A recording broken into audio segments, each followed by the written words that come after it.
2016 Toyota Corolla high replace cabin air filter. What you do, you first, when you pull down the glove box, you'll see this little stick. It'll be in there like that. Just it'll come off, and then you want to squeeze both sides to where those tabs come out. These little hooks on both sides, just push in like that on both sides. It should drop down, push in, and then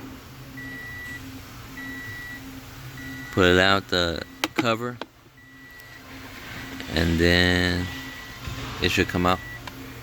That's it.